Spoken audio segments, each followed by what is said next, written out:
Hey guys, Mr. Thibodeau here. So I wanted to go over lesson 4 for you. So let's switch over and let's get that going. So lesson 4, still in course 1. You know, first off, I wanted to talk about mental math. There's a little bit of confusion. Mental math, I do want you to do, but this is the only time I don't want you to show your work. I want you to really try and reason through mental math without writing it down. So here we have 2,000 plus 600 plus 300 plus 20. Now, why did I start with 2,000? Because 2,000 is, if I was going to do this in my head, it's where I would start. I would do 2,000, and then I would do 6 plus 3 for 9, so 2,900, and then I'd add that 20. 2,920 as my answer. So really try and work towards doing that mental math in your head. Okay? If you do need to take a second to do some calculations on it, that's not a problem. But you're going to be best served if you can take a second to use this as a warm-up for your lesson and just try and go through it in your head. Hopefully this is faster for you, not having to write it down. Okay. So lesson 4, unknown numbers. Okay. And multiplication and division. I use shorthand a lot. Let me know if it's a problem. My handwriting is still basically hot garbage, so I'm sorry about that. Hopefully you can hear me and that's what you're going off of. So you're going to do your mental math. You're going to read through the problem solving. Okay. Here we have this spiral. It's called Jordan curve. And in it, we're trying to figure out, we can easily tell that E and F are in separate sort of line structures. But which one, E or F, is touching the outside? Okay. And so trying to figure out like which ones are which, you can draw a line all the way through it, and then you'll know which one's outside, which one's inside. But it's a lot of work, especially if you were to get even bigger than this. So they break it down here, and it looks a little odd. But essentially, they're starting off with X and Y. X is one line away from the outside here, or from the outside, and Y is 0 lines away, right? Now when they go through, X is still 1 on this side. It is 3 lines on this side, and Y is now 2 lines separating it from the outside. So 1 line, 2 lines. Keep going around. Y is 1, 2, 3, 4 lines. X is 3 lines. 1, 2, 3. And what you'll find is, and as they talk about this, the inside one, X, will always be an odd number. Okay? It'll always be 1, 3, 5, 7. The Y will always be an even number of lines. So when I go back to my original problem here, A is 1 line away. Okay, so that's an inside. B is 1, 2, 3, 4 lines away. Sorry, 1, 2, 3. Yeah, just 4 lines. 4 lines away, so that one is an outside curve. C is 1, 2, 3, so that's an inside curve. D is 1, 2, 3, 4, 5. 5, so that is a what? Okay. So all of the odd numbers are inside curves, and all the even numbers are outside curves. So that's just kind of an interesting sort of warm-up here for you to think about. Now, the actual new concepts, actual things that we need to put in our notes that we need to be responsible for. Actually, I guess, let's just zoom out. There you go. what we're going to do is we're going to continue on with this unknown principle. So here I have 4 times 3 equals 12. We had previously called this a multiplication fact, and I want you to go ahead and write down 4 times 3 equals 12. We could also write that 3 times 4 equals 12. And then with our multiplication fact, we also have division facts, which is 12 divided by 3 equals 4, and 12 divided by 4 equals 3. Okay. Now, and these facts are important because it really just shows you that you can rearrange the 3 numbers into 4 different options. The most important part about this is that it allows us to move what number is on the equal sign. Okay, 12 here is on the equal sign on both of these. Okay, 4 times 3 equals 12, 3 times 4 equals 12. Over here, 12 divided by 3 equals 4, and 12 divided by 4 equals 3.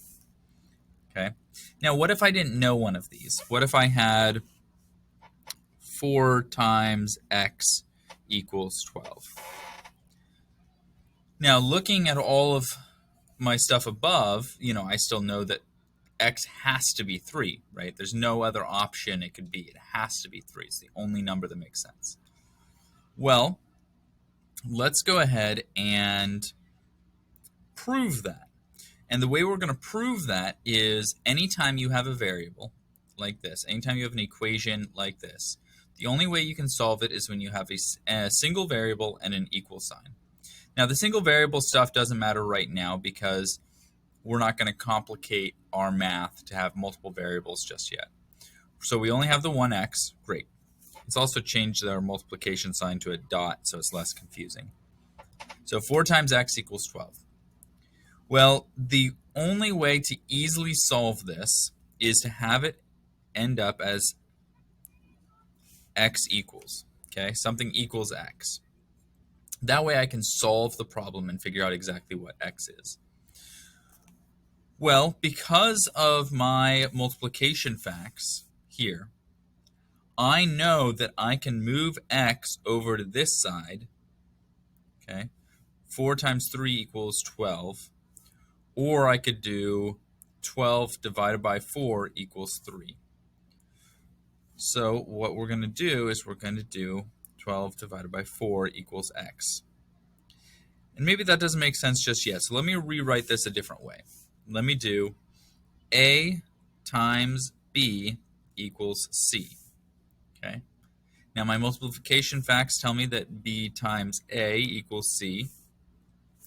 Let's go ahead and say c divided by a equals b, and c divided by b equals a.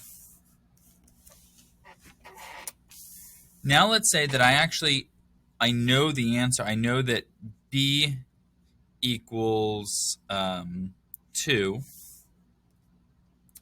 and I know that c equals 6. So now I will go ahead and I don't know what a equals. So here I can go ahead and I could do a times 2 equals 6. Now in order to solve this, I need to use my inverse operations, and I need it to end up as a equals, or which of these ends up with a equals? Well, c divided by b equals a. Remember, this is b and this is c. So I'll just move it around. I'll do a equals 6 divided by 2. It doesn't matter if the a equals is over here or where we're more familiar with it over here. Okay, 6 divided by 2 equals a. Now I can solve and I can do 3 equals a. Hopefully that's making some sense to you. The book explains it as well. Okay. Find the value of a, A times 6 equals 72.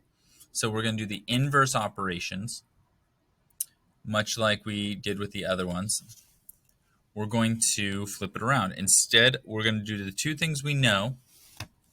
We have 6 and 72, and we're going to do the opposite. If 6 times something equals 72, then 72 divided by 6 is going to give us 12. So 12 times 6 is 72. So this is a check. Okay. Our examples continue in the same vein where 6 times W equals 84. So we do the opposite. We do 84 divided by 6 to give us W. Okay. Our sample 3, K divided by 6 equals 15. Now here we have K divided by 6 equals 15, right? This is a division one. Well, in order to solve this, you can set this up just like your classic division, long division, except instead of the number here, we just have K.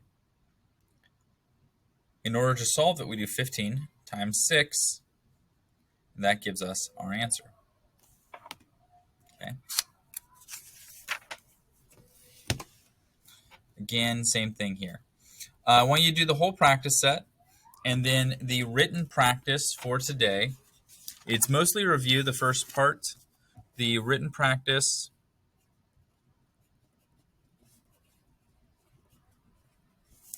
is 1 through 7. Okay. And then, well, really 1 through 6, and then 7 through 29 odd.